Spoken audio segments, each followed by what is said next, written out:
Então, passo a questão para a doutora Débora Duprá. Obrigada, Rodrigo. Bom, respondendo muito objetivamente, não há na Constituição qualquer hierarquia entre povos indígenas, quilombolas e povos e comunidades tradicionais.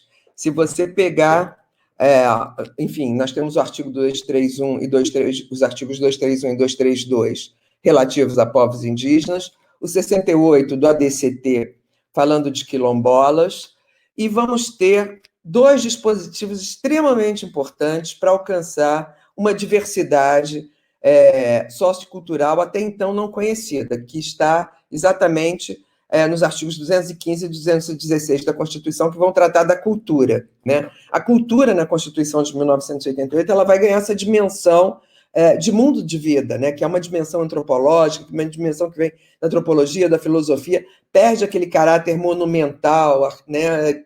Que a gente costumava pensar das estátuas, dos museus, e ela passa a ser uma coisa viva.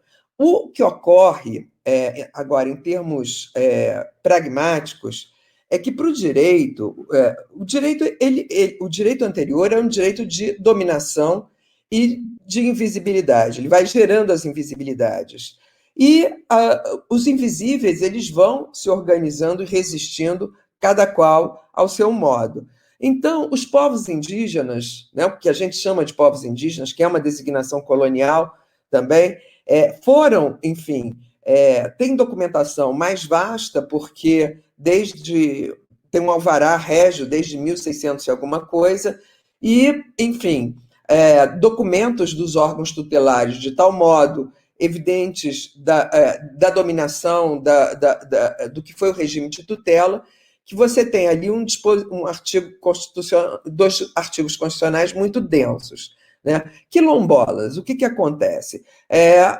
Ao término, quando a escravidão acaba com a Lei Áurea, ela tem antes de si uma lei de terras que só admite que seja proprietário quem adquirir em asta pública. Significa que só quem tem dinheiro, quem tem pecúlio, quem tem poupança, pode comprar terra.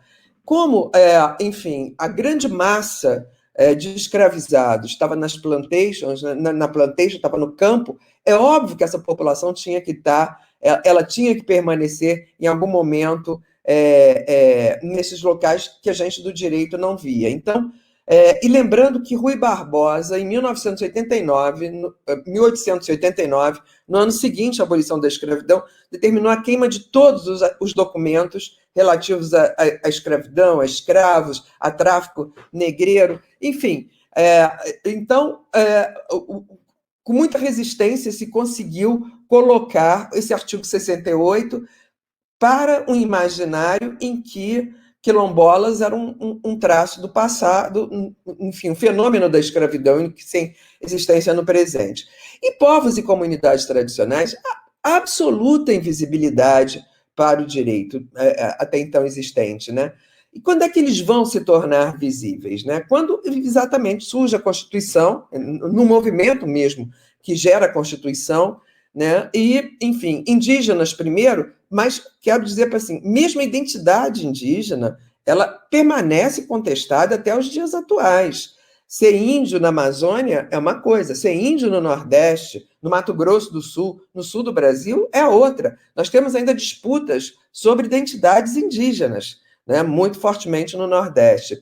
Quilombolas, essa é uma discussão permanente, né? Negros, camponeses, são quilombolas, não são? Vão fazer um exame de DNA, mas que loucura é essa, né? Enfim, foram construindo territorialidades nos espaços possíveis, né? E povos e comunidades tradicionais, eles vão surgir muito fortemente no processo de criação das unidades de conservação, né? E aí as pessoas vão aparecer, né? As pessoas que eram tornadas invisíveis, que ninguém falava, e aí é uma categoria que ali tem de tudo, né? A gente vai ter os seringueiros, vai ter geraizeiros, vai ter comunidades de fundo de pasto, faxinais, coisas que a gente nunca tinha ouvido falar, mas que existiam, né? Elas só tinham se tornado invisíveis para o direito e criaram suas organizações, suas territorialidades de maneiras especiais. Essa noção de território ela é tão interessante porque ela virou central para todas as políticas públicas que têm determinados sujeitos específicos. A gente pensa muito em tradicionalidade, mas a Constituição ela incorporou, com status de norma constitucional, a Convenção Internacional dos Direitos da Pessoa com Deficiência. Toda a concepção de pessoa com deficiência, ela está centrada na territorialidade, porque nós todos, todas as pessoas, nós temos os nossos espaços, a nossa espacialidade, ela nos define fortemente. Por isso que a migração, ela é uma decisão tão difícil, né? Você escapa dos seus laços espaciais de parentesco, de compadrio, de amizade. Então, a noção de território, ela está presente em qualquer grupo, né? Qualquer grupo humano. E, enfim, e é isso que a Constituição vai reconhecer. Ao reconhecer modos de vida diferentes, ela tem que necessariamente reconhecer territorialidade, porque as territorialidades, elas estão absolutamente relacionadas com identidades, com produção cultural, com produção econômica. Então, em conclusão, nós não temos nenhuma hierarquia entre esses grupos, nós temos lutas diferentes, resistências diferentes, mas todos esses grupos têm espaço na Constituição, todos eles têm espaço na Convenção 169, todos eles orientados pela ideia de autonomia, da possibilidade, não são um grupo que se exaurem neles mesmos, nós não estamos aqui pensando que os moradores da Jureia não vão ter contato com o seu entorno, pelo contrário, numa sociedade diversa e plural, os grupos se comunicam, estão em intercâmbio permanente, e isso mostra, inclusive, como algumas práticas elas passam de alguns grupos para outras e são incorporadas e reorientadas. Agora foi falado do Conselho dos Ribeirinhos, que é adotado na Jureia. Quero lembrar o protocolo de consulta da Convenção 169. Começa com indígenas, depois ele é incorporado por outros grupos, e eu estive recentemente na Colômbia, e o Fundo para Populações das Nações Unidas, ele sempre trabalhou com uma ideia de regulamentar a consulta da Convenção 169, que no Brasil os grupos nunca aceitaram. E o que acontece agora é que as Nações Unidas passam a incorporar como a melhor prática em relação à Convenção 169 os protocolos de consulta, que começam aqui no Brasil muito fortemente, começam com o Zoiampi, enfim, com alguns grupos que vão sofrer empreendimentos.